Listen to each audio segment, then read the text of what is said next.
Hi, இன்னைக்கு குக்கரில் ரொம்ப சுலபமான முறையில் மட்டன் பிரியாணி எப்படி பண்ணுறதுன்னு பார்க்கலாம். ஃபஸ்ட்டு ஸ்டவ்வில் குக்கர் வச்சுட்டு 3 டீஸ்பூன் அளவுக்கு கீ சேர்த்திக்கலாம். அப்புறம் கொஞ்சமாக ஆயில் சேர்த்துடலாம். ஆயில் லைட்டாக ஹீட் ஆனதும் பிரியாணி சாமான் எல்லாத்தையும் ஒன்றா சேர்த்துக்கலாம். பட்டை, அப்புறமா கிராம்பு, அப்புறமா மராட்டி முக்கு, நட்சத்திர சோம்பு, மிளகு கொஞ்சமாக, அப்புறம் ஏலக்காய், ஒரு சாதிப்பத்திரி, கொஞ்சமாக சீரகம், அப்புறம் சோம்பு, 1 டேபிள் ஸ்பூன் அளவு சோம்பு எடுத்திருக்கேன். அப்புறமா பிரிஞ்சி இலையும் கல்பாசியும் சேர்த்துடலாம். இப்போ இது எல்லாமே ஆயிலில் கொஞ்சமாக ஃப்ரை ஆகட்டும். 1/2 கிலோ மட்டனுக்கு 1/2 கட்டு புதினாவும் 1/2 கட்டு கொத்தமல்லியும் கட் பண்ணி வச்சுருக்கேன். நான் புதினா ஃபஸ்ட்டே ஆட் பண்ணிடுவேன். அதில் புதினா காம்பு சேர்த்துறதுனால நல்லா பிரியாணி நல்லா வாசமாக இருக்கும். ஸோ இப்போ நம்ம சேர்த்துடலாம். கொஞ்சமாக கடைசியாக சேர்த்துடலாம்.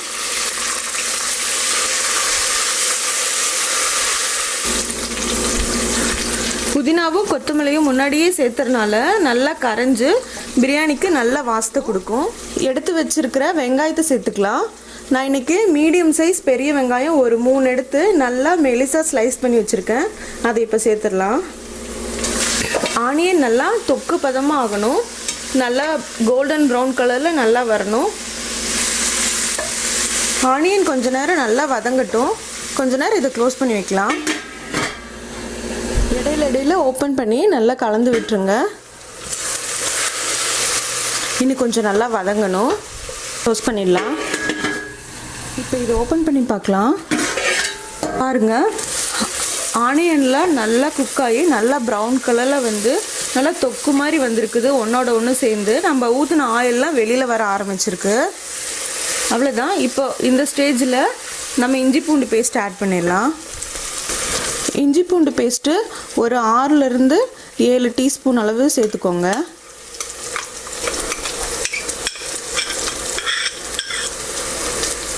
இதுவும் நல்லா பச்சை வாசனை போகிற அளவுக்கு நல்லா வதக்கி விட்டுருங்க.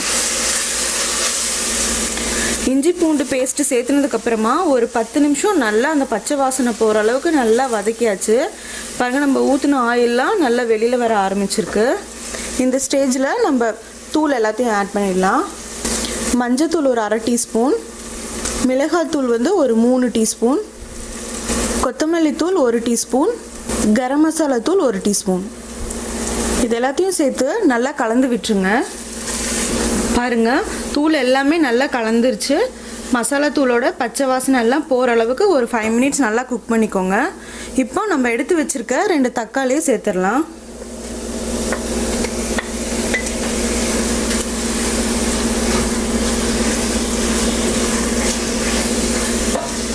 சேர்த்து இதையும் நல்லா கலந்துக்கோங்க. பாருங்கள், தக்காளி எல்லாமே ஒன்றோட ஒன்று நல்லா கலந்துருச்சு.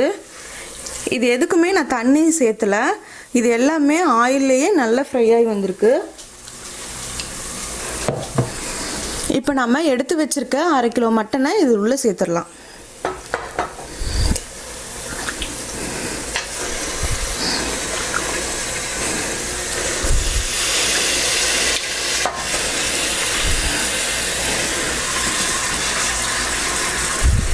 மட்டன் சேர்த்துனதுக்கப்புறமா 2 பச்சை மிளகா, 1/2 கப் அளவு தயிர் சேர்த்துக்கோங்க. நல்லா கெட்டி தயிராக இருந்தால் நல்லாயிருக்கும். ஸோ 1/2 கப் அளவு தயிர் சேர்த்துக்கோங்க. அப்புறமா மட்டனுக்கு தேவையான அளவு உப்பு. இதெல்லாமே சேர்த்துட்டு நல்லா கலந்து விட்டுருங்க. நல்லா கலந்தாச்சு. இப்போ மட்டன் கொஞ்சம் நேரம் வதங்கட்டும். இன்றைக்கி நான் இந்த டம்ளரில் 3 டம்ளர் அளவு பாஸ்மதி ரைஸ் எடுத்திருக்கேன். இந்தியா கேட் பாஸ்மதி ரைஸ் தான் நான் யூஸ் பண்ணியிருக்கேன். இந்த டம்ளர் பார்த்திங்கன்னா 200 ml வாட்டர் அளவு பிடிக்கும்.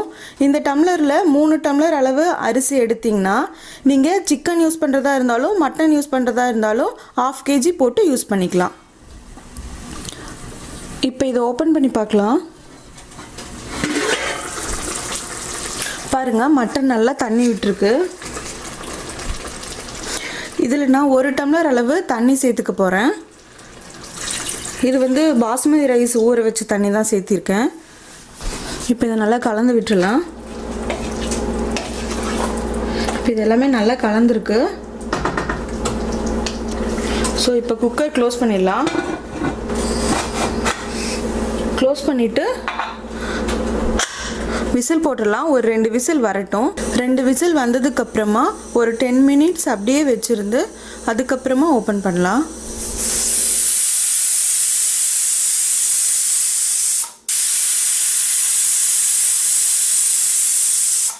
இப்போ 2 விசில் வந்துச்சு. ஸ்டவ் ஆஃப் பண்ணிடலாம். ஓப்பன் பண்ணி பார்க்கலாம். இப்போ அடுப்பை எகைன் மீடியம் ஹீட்க்கு ஆன் பண்ணிக்கோங்க. பாருங்கள் மட்டன்லாம் நல்லா வெந்து வந்திருக்கு.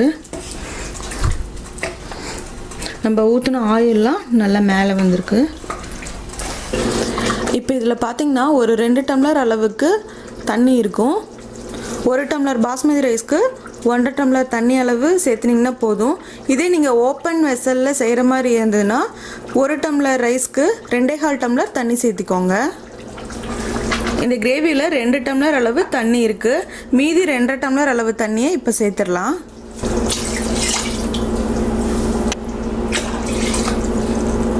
அரை டம்ளர் சேர்த்துட்டு நல்லா கலந்து விட்டுருங்க. கொதி வரட்டும். கொதி வந்ததும் அரிசி சேர்த்துடலாம். பாருங்கள் இப்போ நல்லா கொதி வந்துட்டுருக்கு. இப்போது எடுத்து வச்சிருக்க அரிசியை சேர்த்துடலாம்.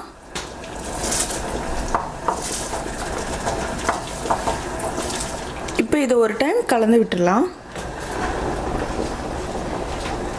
இது கூடவே கொஞ்சமாக எடுத்து வச்சிருந்த கொத்தமல்லி புதினாவை சேர்த்துக்கலாம். அப்புறமா ஒரு 10 drops அளவுக்கு லெமன் சேர்த்துக்கோங்க.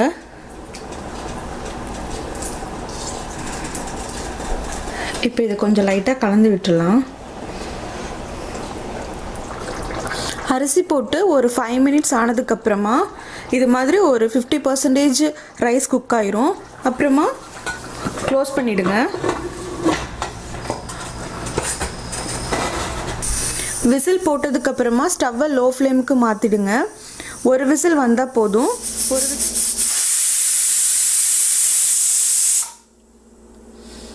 அவ்வளோதான், விசில் வந்துருச்சு. இப்போ ஸ்டவ் ஆஃப் பண்ணிடலாம்.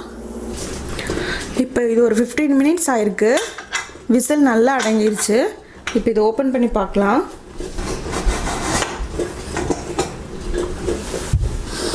பாருங்கள் ரைஸ் எவ்வளோ நல்லா குக் ஆகி எல்லாமே நல்லா நீளமாக வந்திருக்கு. இதை அப்படியே லைட்டாக உடையாமல் கலரி விட்டுடலாம்.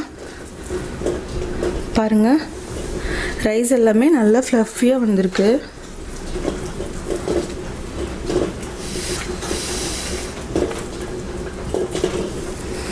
அவ்வளோதான், நமக்கு மட்டன் பிரியாணி ரெடி. இது இப்போ ஒரு சர்விங் பிளேட்க்கு மாற்றிடலாம். பார்த்திங்கனாவே தெரியும் எவ்வளோ அழகாக நல்லா சாதம்லாம் ஒன்றோட ஒன்று ஒட்டாமல் வந்திருக்கு. நீங்களும் இது மாதிரி ட்ரை பண்ணி பார்த்துட்டு உங்கள் ஃபீட்பேக் அண்ட் கமெண்ட்ஸை எனக்கு ஷேர் பண்ணுங்கள். இந்த வீடியோ உங்களுக்கு பிடிச்சிருந்ததுன்னா நிக்கிஸ் கிச்சனுக்கு சப்ஸ்கிரைப் பண்ணுங்கள். வேறு ஒரு ரெசிபியோடு உங்களை நான் மீட் பண்ணுறேன். தேங்க்யூ.